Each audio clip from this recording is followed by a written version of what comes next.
Session is resumed. Thank you, Mr. President. And just to put on record that this representation complied with our usual tradition here in the Senate, Mr. President. And I will no longer elaborate what we have been doing. Mr. President, I move for the previous question that we give the floor to the distinguished gentleman from San Juan, our Senate President Pro Temp, Senator Jinggoy Estrada, to deliver his privilege speech. So move, Mr. President. Any objection? Hearing none. Motion is approved. Senator Jinggoy Estrada, our Senate President Pro Tem, is recognized to deliver his privilege speech. You may proceed, sir. Thank you, Mr. President.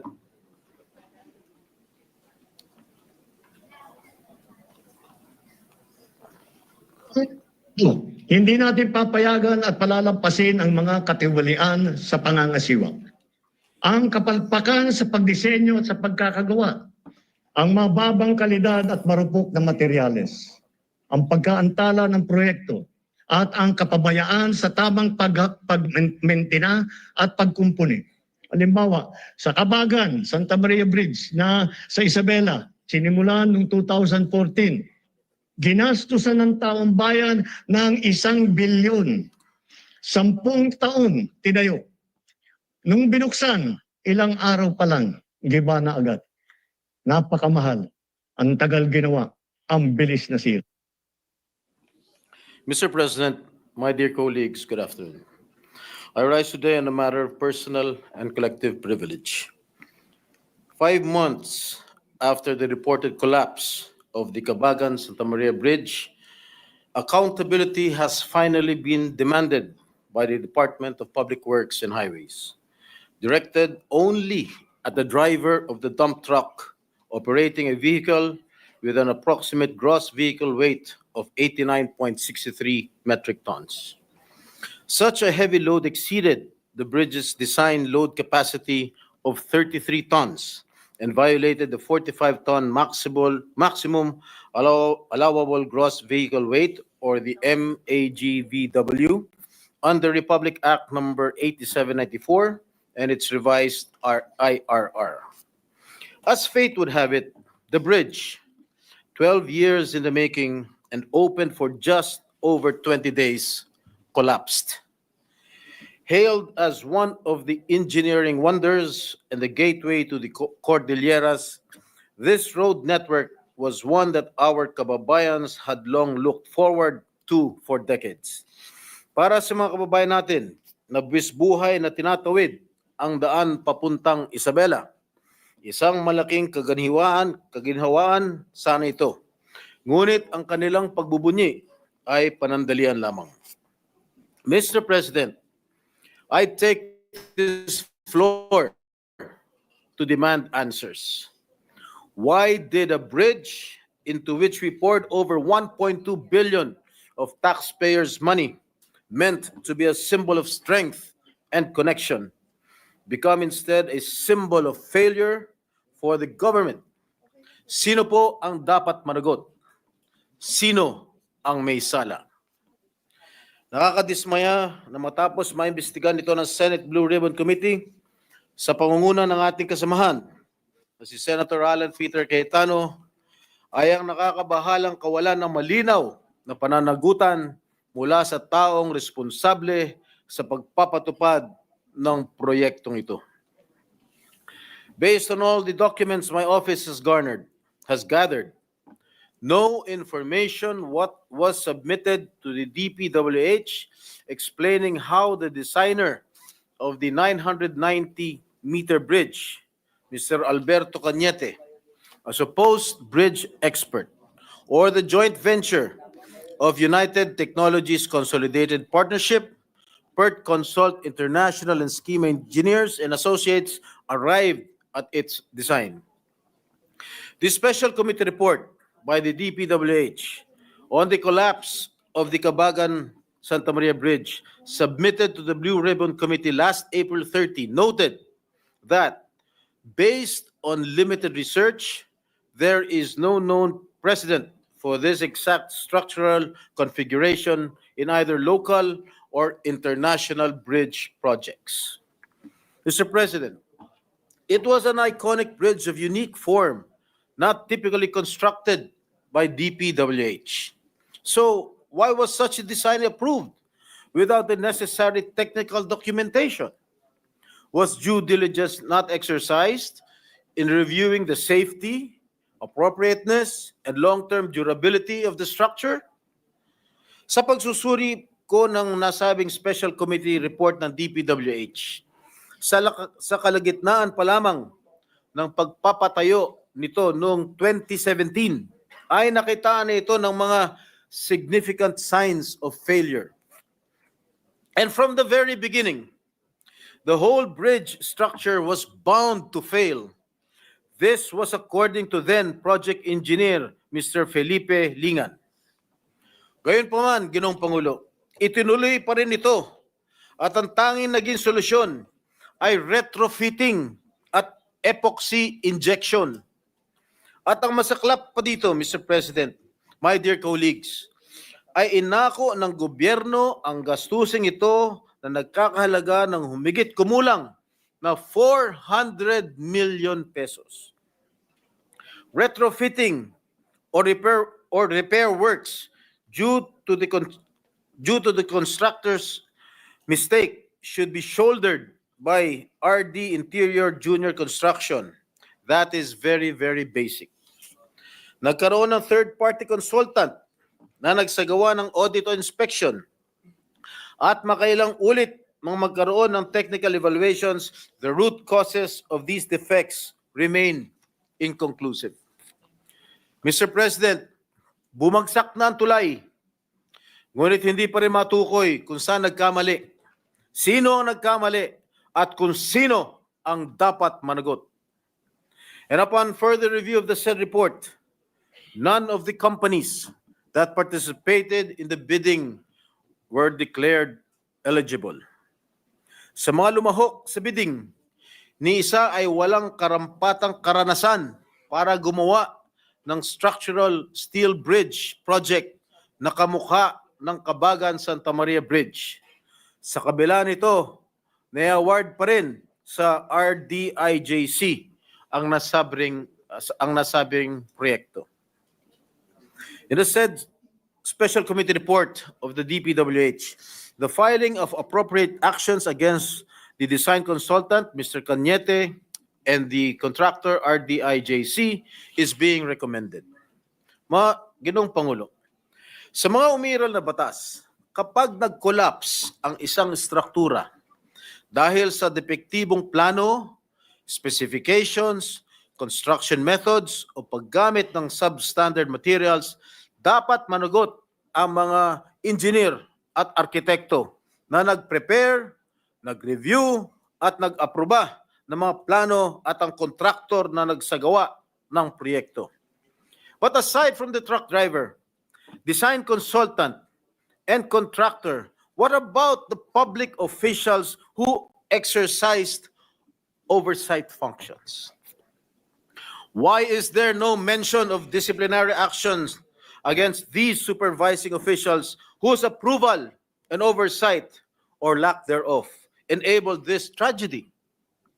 Mr. President, wala tayong nabalitaan na nasuspending opisyal ng DPWH na may kinalaman sa proyektong ito. Wala rin tayong nabalitaan, iniimbestigahan sila upang panagutin. A bridge does not collapse overnight. Anumang maliit na bitak ay lumalala, lalo na kapag ito ay binabaliwala. This incident is more than a structural failure. It is a failure of governance. It exposes weaknesses in our systems, weaknesses that will persist if we refuse to confront them with transparency and resolve. And let me show you a video of the interview of DPWH Secretary Manuel Bonoan. Yung project ay mga dapat na nagot na opisyal sa pamahalaan at siguro sa private sector. Dito ho pa meron ng pwedeng gawing aksyon ng DPWH at i-relieve muna lahat ng opisyal ng DPWH na involved sa project na yun.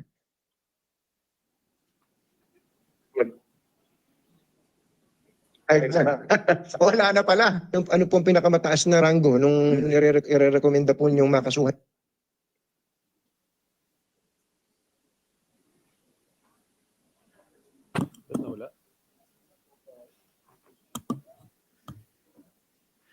Malakas yata kay Bunuan yun. Ang paniwala ng Pangulo, alpak yung project, may mga dapat na nagot na opisyal sa pamahalaan at siguro sa private sector. Dito ho pa meron ng pwedeng gawing aksyon ng DPWH. I-relieve muna lahat ng opisyal ng DPWH na involved sa project na yun. Anyway, Mr. President, marami man sa kanila ay retired na. Some of the decision makers are still with the department.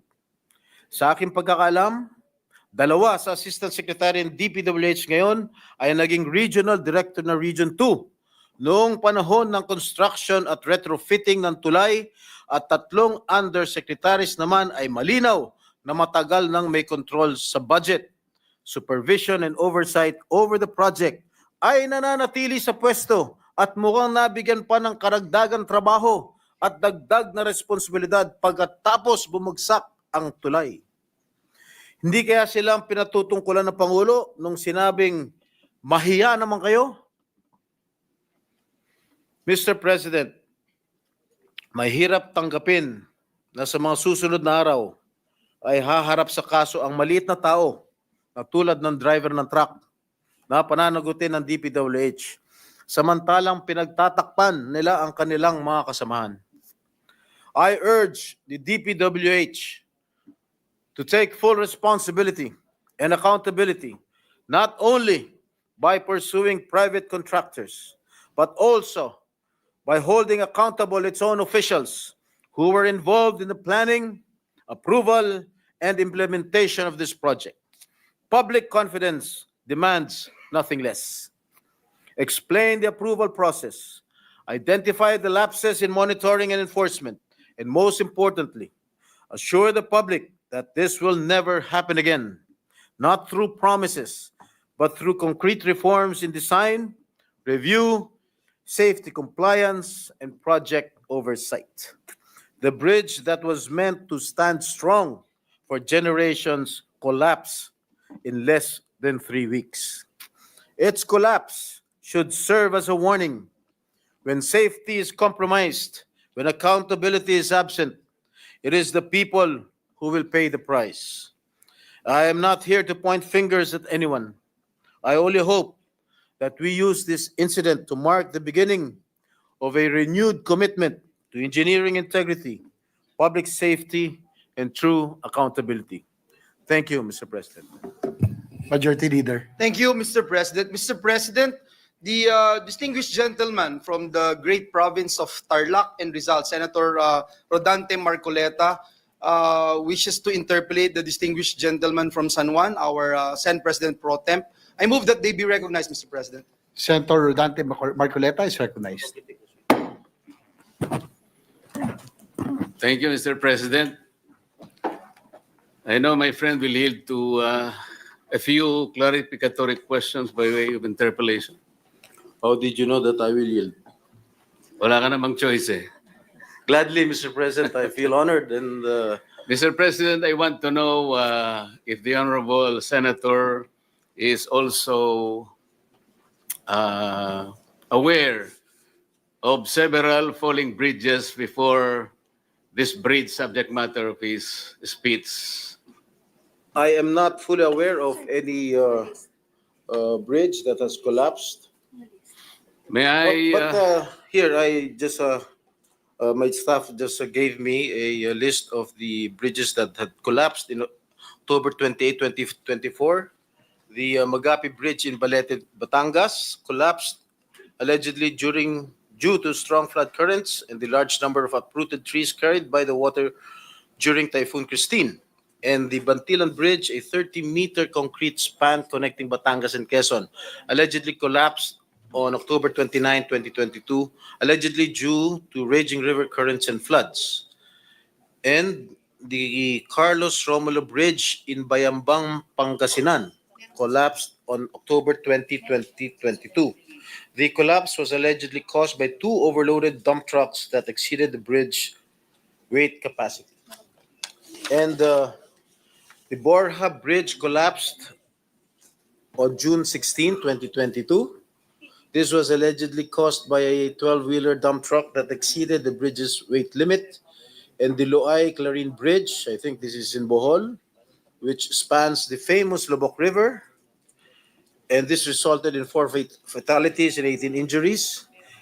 And the bridge under construction in Colafu, Magsaysay, Marilog District, Davao City, collapsed on February 18, 2022, while workers were filling its floor with fresh concrete.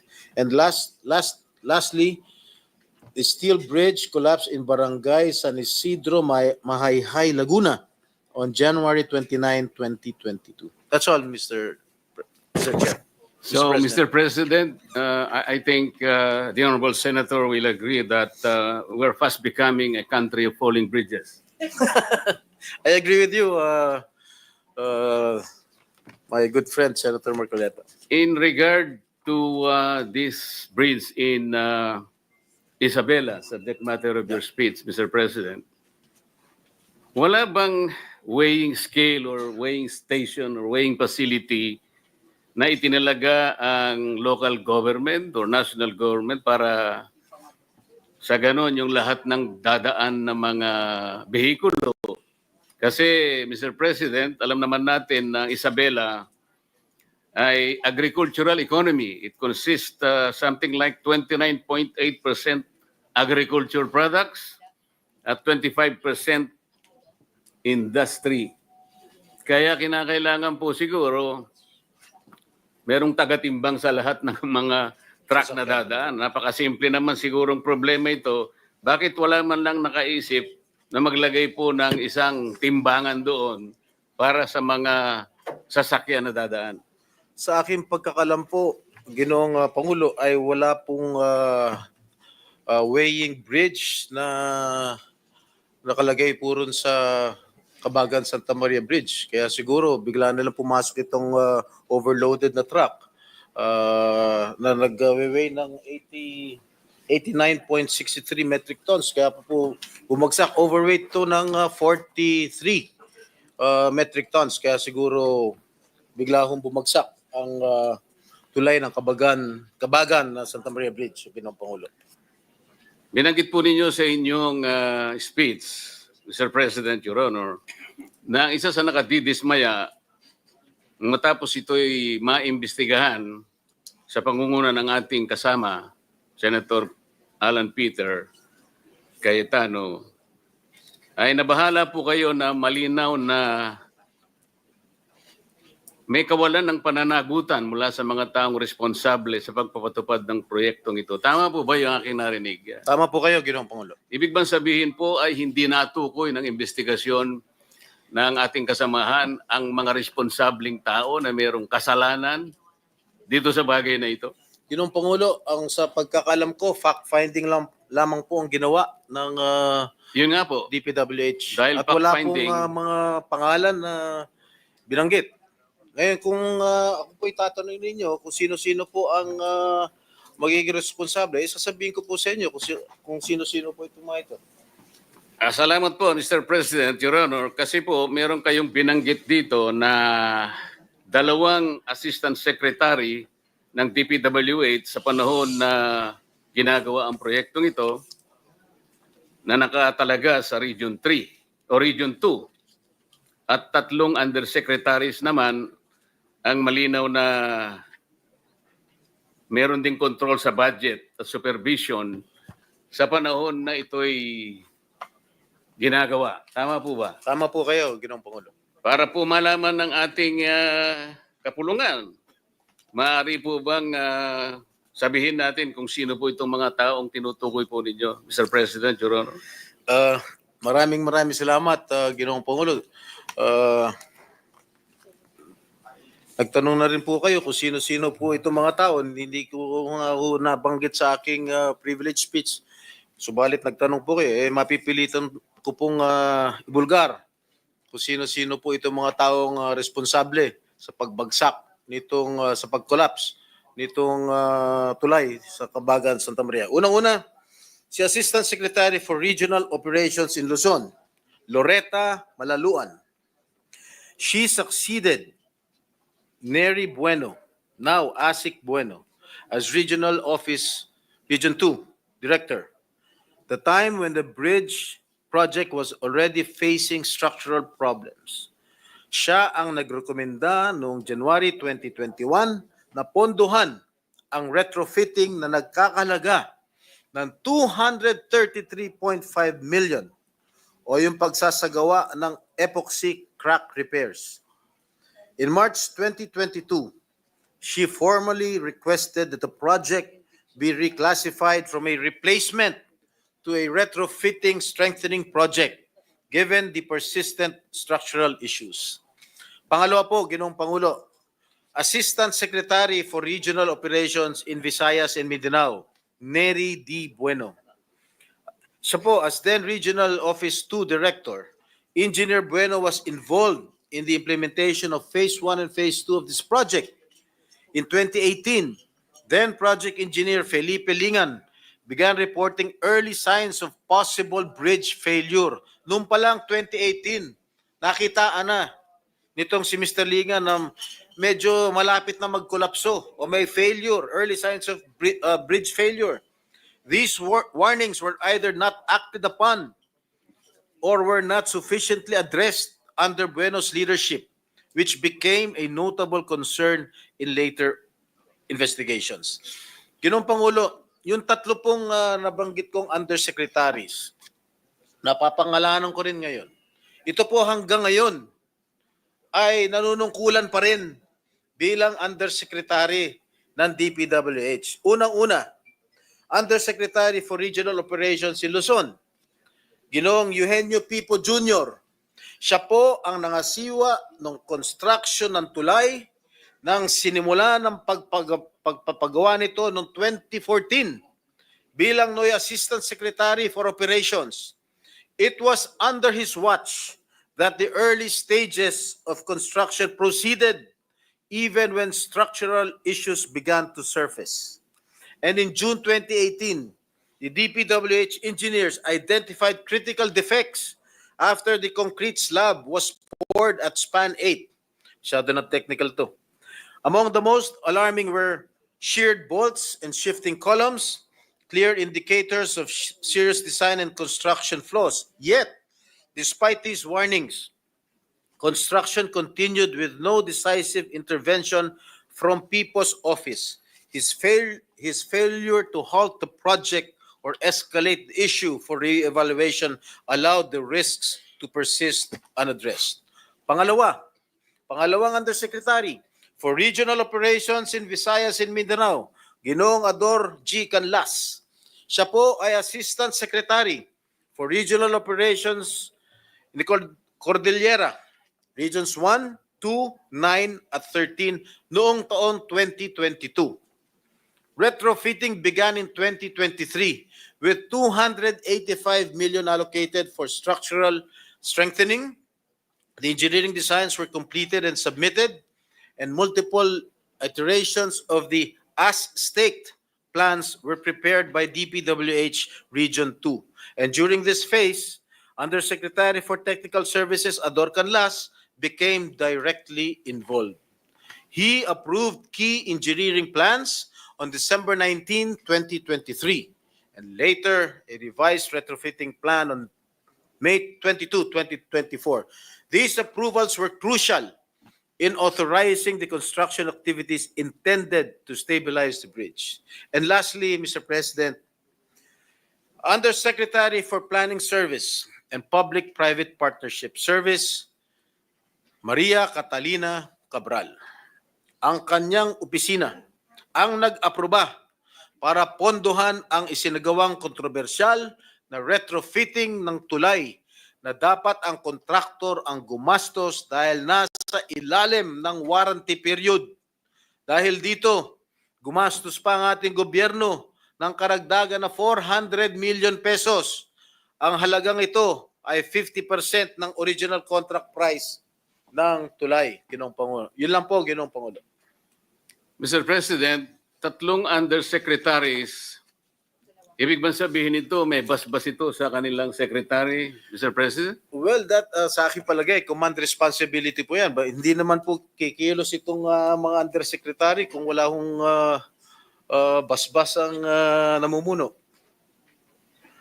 Sinabi po niyo rito, Mr. President, Your Honor, na ang mga taong binanggit ninyo ay nabigyan pa ng karagdagang trabaho. Ano pong mga karagdagang trabaho ang naibigay pa, Mr. President, Your Honor?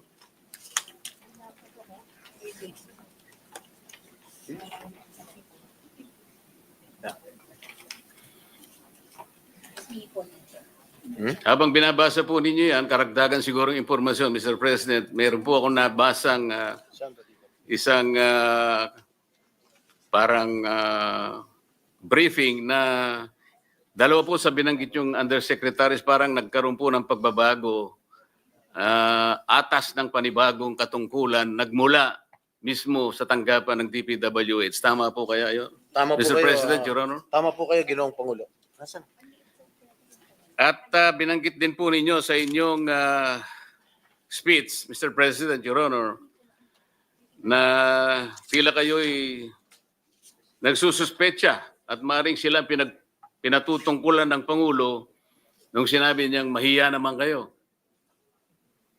Ano po ang pinagbabatayan niyo rito? Malamang itong sinasabi ng ating Pangulo na pinatutungkulan ng ating Pangulo na mahiya naman kayo. Palagay ko, ito po yung mga opisyalis ng DPWH na kasangkot o kasabwat sa pagpapatayo nitong collapsed bridge nito sa Isabela. Siguro po ang mas tamang isipin natin, ilan lang siguro sila sa pinatamaan ng Pangulo. Kasi Malamang nung po. sabihin ng Pangulo po ito, Mr. President, nakaharap po siya sa Kongreso eh. Napakarami pong kontraktor doon eh. Kayo po nakakaalam nun dahil kayo po nanggaling sa House of Hindi Representatives. po, tinatanong ko po Pangulo. kayo kung kayo isang ayon na maaring mas marami ang pinatutungkulo ng Pangulo. At hindi lamang po bagsakan ng tulay ang pinag-uusapan doon. Mr. President, Hindi Your po Honor. ako makakasagot niyan sapagkat hindi po Bakit ako naman po hindi kayo makakasagot? hindi po ako Napakasimple lang nanggaling po ng tanong ko sa inyo. sa House of Representatives. Kayo po ang nanggaling sa House of Representatives. Malamang kayo po nakakaalam kung marami po ang pinatutungkulan ng ating Pangulo, Ginoong Pangulo. Talagang marami, ako po sinasabi ko sa inyo, marami pong kontraktor doon. Ang tanong ko lang kung kayo'y sumasang-ayon sa aking pananaw. Ay yes, sumasang-ayon po ako sa inyong pananaw. Ayun. Kung kayo po ay naniniwala, maniniwala rin po ako. Mr. President, Your Honor, di ba pangkaraniwan pagka meron po tayong itinatayong isang infrastructure, lalong-lalo na po yung mga vertical infrastructure, malimit po nating nakikita, nakatabi po yung meron pong parang banner yung, anong tawag doon? Yung COA. Merong billboard po ang COA. Billboard. Na kung saan nakalagay yung ilang mga detalye, pangalan ng proyekto, Minsan po pangalan po ng politiko nandun. yung halaga ng proyekto, yung description hanggang saan, di ba? Yung Opo. contractor kung sino yon. Pero nananatili lang na isang billboard. At hindi naman nagkakaroon ng updated report ang COA kung ilan porsyento na halimbawa after a while ang natatapos. Nananatili lang isang billboard na akala mo nagbabantay sa project. Tama po kayo. Kaya ko po tinatanong ito, Mr. President, nangyari po ito sa Misamis Occidental. Nagtayo ng isang irregular na proyekto. Sa pondong-pondo pa lang, Mr. President, saan ka nakakita ng isang housing project ang pondo manggagaling sa DPWH? So nung tanungin ko po yung auditor, sapagkat sila naman dapat nakabantay sa lahat ng proyekto, alam mo ba ako ito na nanggaling sa... Hindi po. Alam mo pa rin ba ako na yung titulo na pinagtayuan ng project na yan ay hindi pag-aari ng syudad? Hindi rin po. Wala ba kayo akong pakialam? Dahil kayo po ang security guard ng pera ng gobyerno. Nakikialam po. Kailan po kayo makikialam? Pagka po tapos na ang project. Akala ko baka ako ang COA ay merong preventive measures, action. Ibig mo sabihin ka ako pag natapos ang project, natapos na po talaga ang project, ngunit ang titulo po ay pag-aari ng mga pribadong mga mamamayan. Nang tanungin ko po siya, sino ang may-ari ng project? Wala pong maisagot. Ngayon po, itong ang inyong privilege speech, Mr. President, Your Honor, ay salamin lamang ng isang napakalaking anomalya na nagaganap sa ating bansa. At salamat po sapagkat kahit na ito po ay isa lamang sa mga bagay na maaaring makapagbigay po ng alalahanin sa ating mga mamayan sapagkat ito ay pera ng bayan, lalong-lalo na po yung binabanggit ninyong mga opisyal ng pamahalaan na parang kasangkot pa sa mga pangyayaring ito, na maaaring ang pwesto po nila ay nagpalipat-lipat sa ilang mga lugar sapagkat ito pong mga listahan ng mga bumagsak na tulay. Kung makikita po niyo yung tatlo sa binanggit niyo sa Luzon po eh. Sa Makapid po, ulit-ulit po ito. Parang napakasama pong pagsasalamin. Kagaya po ng ginawa ninyo, sabi niyo, ito pa naman ay isang symbol of strength and connectivity. Parang nasira po yung simbolo na yun, Mr. President, Your Honor. Ano po ang iniisip po ninyong gawin, Mr. President, Your Honor? Sana po ay maimbestigahan po itong sa lalong madaling panahon. Inimbestigahan na po ng ating kasama. Dito po sa inyong committee, sa Blue Ribbon Committee, sapagkat ang involved dito ay mga opisyales ng ating gobyerno. Lalong-lalo po sa, of course, sa DPWH. At masagot ko lang po yung inyong katanungan kanina dun sa mga undersecretaries na nabigyan pa ng karagdagang trabaho. Kung kumari lang po, Ginoong Pangulo. Base sa mga department orders namin nakuha, na-promote pa ho si Engineer Loretta Maluan from Regional Director in Regional Office 2 to Assistant Secretary for Regional Operations in Luzon. Si Nery Bueno po ay dating Regional Director din sa Region 2 at na-promote bilang Assistant Secretary for Regional Operations in Visayas and Mindanao. At si Eugenio P. po ay dating ASEC lamang bago naging Undersecretary. Ganun din po si Yusek Ador Canlas. Salamat po sa impormasyon, Mr. President, Your Honor. Meron po kayong binanggit na retrofitting. Ang ibig po nyo sabihin, Mr. President, Your Honor, ito pong tulay ng Kabagan na ito ay maliban po sa ito'y ginastusan ng pamahalaan, yung retrofitting, ginastusan pa rin po ng ating pamahalaan. Opo, ginastusan pa rin po ng ating pamahalaan. Pagkatapos po ng dalawang gastusan, ito po ay bumagsak. 3 gastusan, hindi lang 2.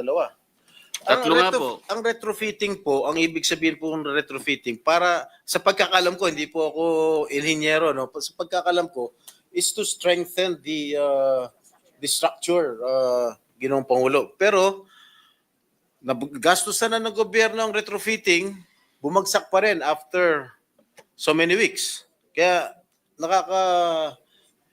nakakagulat at gumastos pa ho ng 400 million ng ating gobyerno for the retrofitting cost, Ginoong Pangulo. Babagsak po talaga yung Dapat po, sa aking palagay, dapat po ang contractor po ang dapat mag-shoulder ng expenses ng retrofitting, hindi po ang gobyerno. So 3 beses pong gumasta ang pamahalaan, Mr. President. Opo. At bumagsak. At bumagsak ang tulay. pa rin. So 3 beses pong nasampal ang Pilipino. Tama po kayo. Salamat po, Mr. President. Maraming Thank you, salamat Your po. Majority Leader. Thank you, Mr. President. Before we give the floor to distinguished lady from Ilocos Norte, I just wanted to manifest, Mr. President, that in the time I attended the hearing conducted here in the Senate last Congress, napakalinaw po, Mr. President, 1.19 billion na ginastos sa Kabagan Santa Maria Bridge, nag-collapse less than a month after its opening. But even before its completion, Mr. President, 390 million was spent on retrofitting. Ang retrofitting dapat gagawin mo pag nagagamit na ho nagamit na yung proyekto. Hindi pa nagagamit, ni retrofit na. At yung retrofitting expenses ay gobyerno ang gumastos. At pinakamahalaga, Mr. President, last but not the least na gusto kong sabihin at i-manifest lang. Mr. President, based on records, mali po yung sinasabi ng mga taga-DPWH na overloading ang main cause ng collapse. Kasi dun sa records, technical reports, and yung timeline of events na sinabmit po dito sa Senado during the hearing, napakalinaw pa po sa sikat ng araw na hindi po ito isang aksidente dahil ito po ay preventable disaster born of negligence, oversight failures, and a lack of will to act when it mattered. Just put that on record. Mr. President, I now move that we recognize Senator Amy Marcos to interpellate our Senate President Pro Tem. So move, Mr. President. Senator Amy Marcos recognized. Thank you very much, Mr. President, Majority Leader. If Senator Jinggoy Estrada will allow, there are a few questions from the Ilocano Bloc and the Solid North to which this bridge should belong. My privilege, Mr. Yes, President. I cannot overemphasize how important this bridge would have been and the decades during which the people of the Solid North awaited its completion. It's an essential concrete manifestation of the unity of the Northern peoples, Rangtay Cordillera, a pivotal link between Region 2 and the Cordillera Administrative Region. Hindi siya pangkaraniwang tulay na kumbaga dalawang bayan, dalawang lungsod, dalawang probinsya. Ito ay talagang binubuo ang dalawang rehiyon. Napakahalaga dalawang rehiyon na kung tutuusin ay ilan sa pinakamahalagang agricultural producer ng ating bansa. Number 1 ang Isabela sa corn at parating nasa itaas sa bigas. Ganon din ang Cordillera kung saan nagmumula lahat ng gulay. Kaya itong tulay na ito napaka-importante hindi lamang para sa Solid North, ika nga, kundi para sa buong Pilipinas, sa buong Luzon, na umaasa ng pagkain mula sa Region 2 at sa Cordillera. Nung bumagsak ito, noong February 27, 5 buwan nang nakalipas, inatupag namin lahat ng record, lahat ng investigasyon para alamin kung sino talaga at ano talaga ang dahilan kung bakit.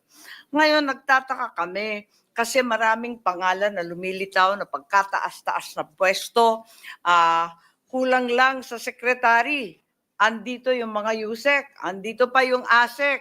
Bakit sa report na unang binigay sa amin, ang tanging lumalabas lamang ay mga pangalan ng mga retired. Gilbert Reyes, retired. Adriano Doroy, retired. Raul Asis, USEC, retired. Bakit puro retired itong lumalabas? Ba't hindi lumalabas yung mga pangalan? Bakit ganon? May iba-iba bang report or iisa comprehensive final report? May Navarro, Abiki, Ocampo. Wala naman dito yung mga pangalan na tinutukoy ninyo. Parang low-level employees lang to. Higit sa lahat, wala na sa department. Bakit ganon? Aling report dito? Maraming salamat sa iyong katanungan, Mr. President.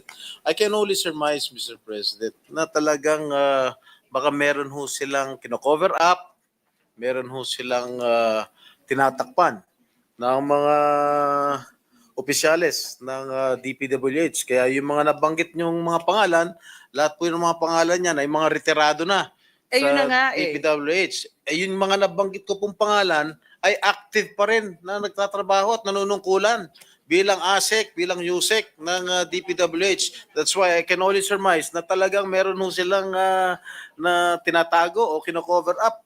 Meron bang whitewash tayong Ano po? napapansin? May whitewash ba tayong napapansin? May cover up ba? 5 buwan na ang nakalipas mula nung bumagsak ang tulay noong Pebrero. 5 buwan na. At walang mabigay na comprehensive na report. Tuwing manghihingi kami ng report, iba na naman ang lalabas. Tapos yung ang tanging sinisisi, pagkatapos yung mga kung sino-sinong direktor lamang ang pinupunteriya. Sino ba itong mga direktor na to? Na tulad nga ng sinabi ninyo, retirado, yung iba na transfer pa sa DHSUD, tapos kung saan-saan na. Abay, ba't ganon? Samantalang yung nabanggit ninyo, halimbawa si ASEC Canlas, hindi ba na-promote pa yan sa USEC? Ba't nagkaganon? Well, hindi ko po masasagot yan at siguro dapat tanungin yan ayon namumuno ng DPWH pagdating ng committee hearing kung sakaling i-refer to sa appropriate committee, siguro kailangan natin tanungin kung bakit nangyari ito nagiging involved sila dito sa pagbagsak ng pag-approve ng gawain ng tulay at bakit pa sila na-promote ng secretary ng DPWH. I don't know if this is a presidential appointee. I do not have any idea. Pero kung secretary level lang yan, siguro pwede natin tanungin. Ang balita ko, may isang Yusek Bernardo na tinanggal sa pwesto. Kasama ba siya dito sa Kabagan Bridge? Sa pagkakalam ko po, hindi po siya kasama dito sa Kabagan Santa Maria Bridge. Dahil hindi naman po lumitaw sa amin Parang yung pag-imbestiga. timing siya yung pinarusahan. Mukhang siya yata ang pinarusahan. Pero hindi ko po alam dahil base sa aming investigasyon na nakalap ng aking tanggapan, hindi po lumalabas ang kanyang pangalan. Ang pinagtatakahan namin, 5 buwan na nga ang nakalipas, sino ang mananagot nito? Kadami-daming mga pangalan. At yun nga, nakakalito kasi pa iba-iba yung report. Tuwing hihingi ako ng report, iba na naman itsura, iba na naman ang listahan. Ano ba talaga? Siguro Magpakatotoo sila, sister. pag na-refer na po ito sa appropriate committee, halimbawa siguro sa committee ni Senator Marcoleta, sa Committee on Blue Ribbon, siguro pwede pa siguro patawag natin yung mga nabanggit ko mga opisyalis ng DPWH para sila po ang sumagot sa ating mga katanungan kung bakit ilang linggo pa lang pag nung nagawa yung retrofitting, nung nagawa yung tulay, bumagsak agad. Siguro yun lang siguro tangi ko masasagot, Ginoong Pangulo. So with that, thank you very much, Senator Estrada. And with that, I'd like to move that the privileged speech of the good senator be referred to the Committee on Blue Ribbon and a comprehensive report, a comprehensive and final report. Huwag yung pa iba-iba at hindi binabanggit yung ibang pangalan.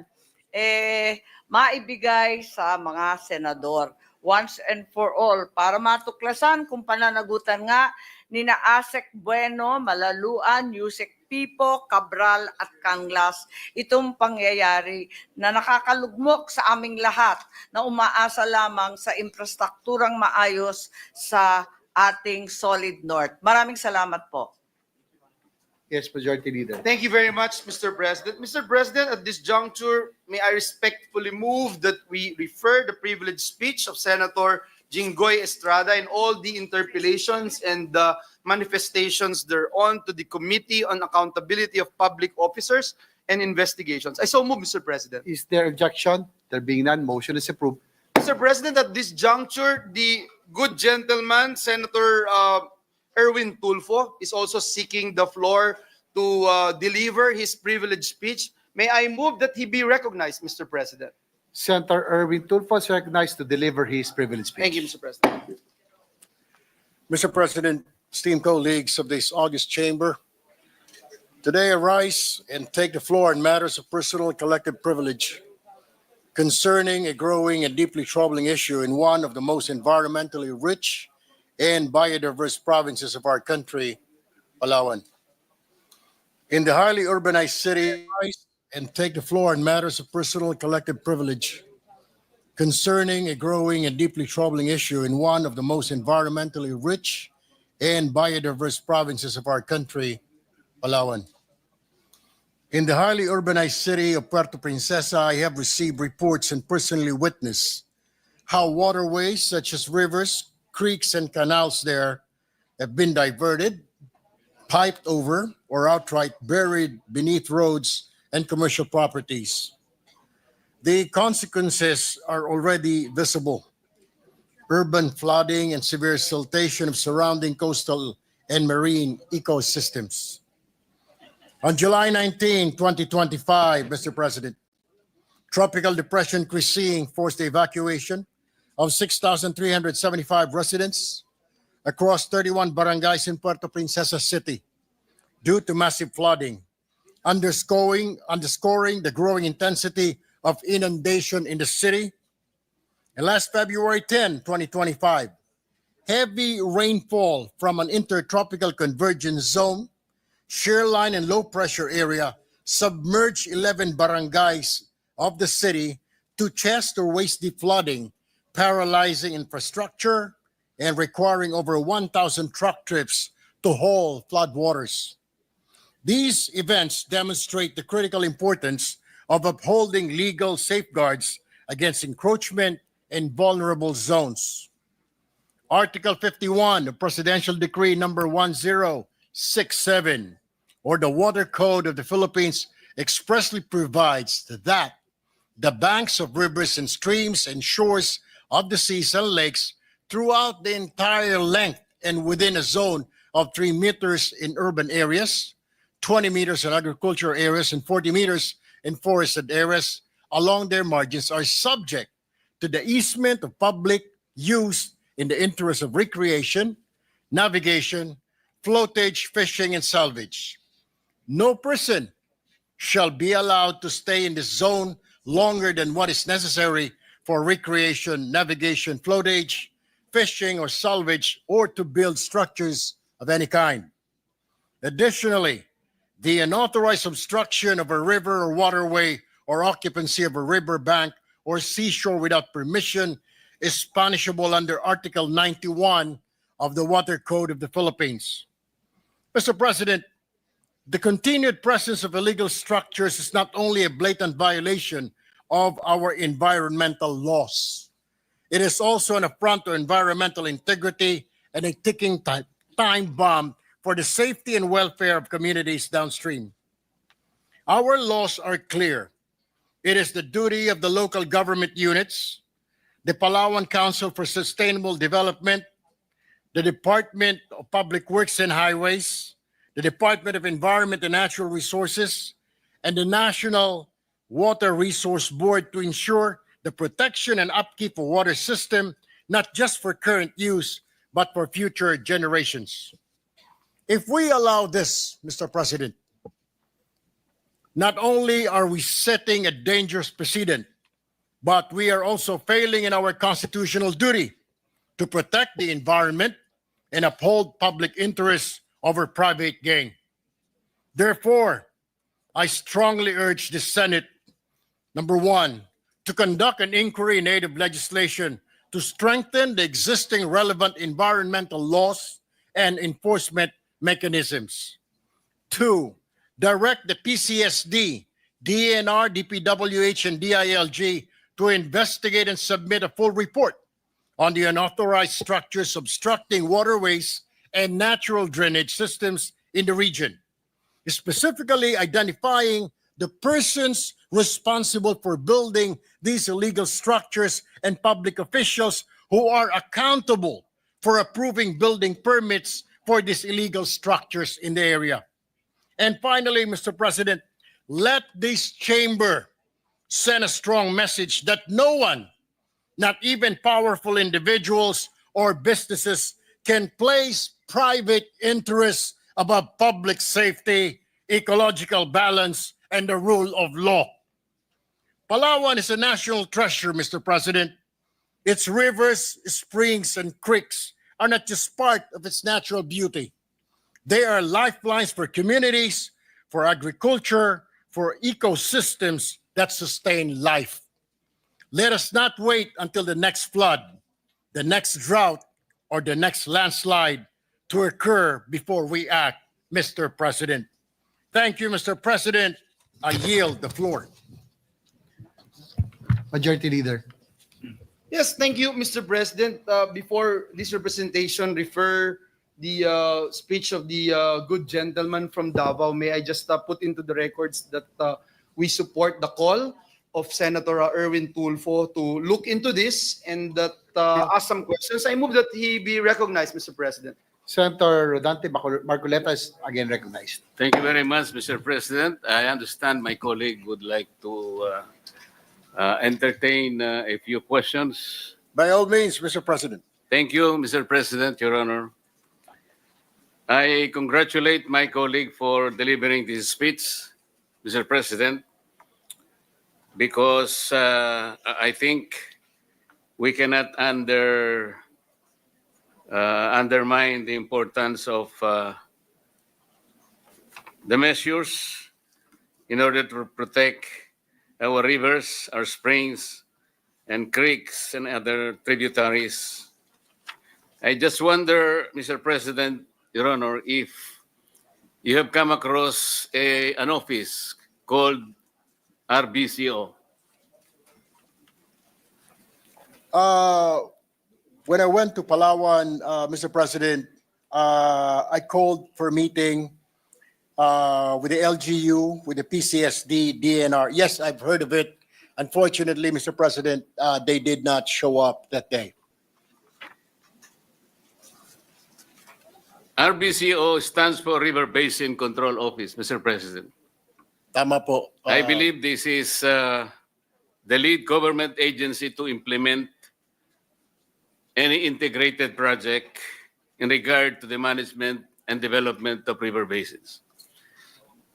We cannot complete the task of addressing problems regarding this issue, Mr. President, Your Honor, if we do not call this office. Ito po ay isang maliit na opisina naka-attach sa DNR. Ngunit ito ang hindi napapansin ng ating mga kababayan na siya ang merong mandato sa lahat ng ating mga ilog dito sa ating bansa. Ang katunayan po nito, may kinalaman ito para sa ganon ay maayos natin ang pagbaha sa ating bansa. Para magkaroon tayo ng integrated and comprehensive measures para ating ma-address ang pagbaha ng ating bansa. So ang Palawan ay isa lamang po, Mr. President, Your Honor. Kailangan po nating integrate ang lahat po ng ating gawain para maproteksyonan ang lahat ng ating mga komunidad na umaasa sa ating mga kailugan, sa lahat ng ating tributaries, at the same time protecting them for the sake of environment. Sana po, Mr. President, Your Honor, ay maisama nyo sa listahan ang napaka-importanting opisinang ito na kung tawagin ay River Basin Control Office. Noted, Mr. President. Kaya po hindi rin nag-attend sa meeting itong RDCSO because RDSO kasi po hindi lang po kasi rivers na pinag-uusapan dito, Mr. President, kundi lahat ng waterways na nasa hindi lamang sa lungsod kundi sa buong lalawigan ng Palawan. Kaya po may representante po ang Department of Environment and Natural Resources tulad po ng nasabi ng ating kasamahan na ito ay bahagi or ahensya na nasa ilalim po ng Environment and Natural Resources, Mr. President. Mr. President, Your Honor, sinabi po ninyo, let this chamber send a strong message that no one, not even powerful individuals or business, can place private interests above public safety, ecological balance, and the rule of law. How is strong, Mr. President, Your Honor?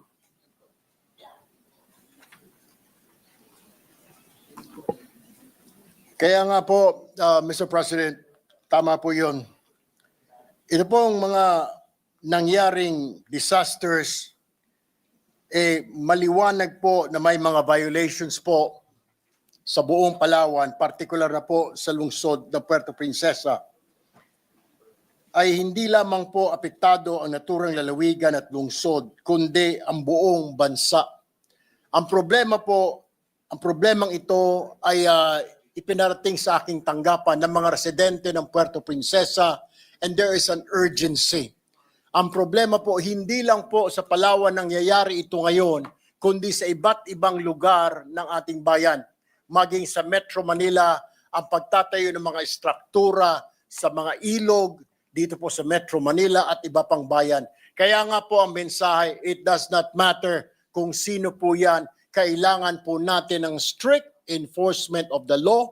Kailangan po maimbestigahan ito, Mr. President. Kailangan pong magsagawa tayo ng isang hearing para magkalinawan po tayo at may mensahe tayo at imbitahan ang mga opisyal o ahensya na namamahala patungkol dito para maiparating natin na ang pagtatayo po ng mga istruktura, ng mga building, ang paglalagay ng mga harang sa mga waterways ay illegal at hindi natin po papayagan dahil yan po ay labag sa batas. Mr. President, ako po ay kaisa ninyo sa paglikha ng isang strong message. Kaya ako po tinatanong, gaano po kalakas ang gusto ninyo sapagkat maaari po nating pagtalunan gaano mang kalakas ito. Dahil sa ang marami po ay nagbigay ng malalakas na signal na o kaya malalakas na mensahe at nabingi na po siguro ang mga dapat makarinig nito. Kung kinakailang alugin natin, hindi lang naman messaging, siguro action po, Mr. President, Your Honor. Para sa ganon ay yung mga nabibingi po na hindi na makarinig, pag inalog mo naman siguro, baka mas lalo pong malakas ang message na ating may bibigay. Salamat po, Mr. President. Salamat po, Your Honor.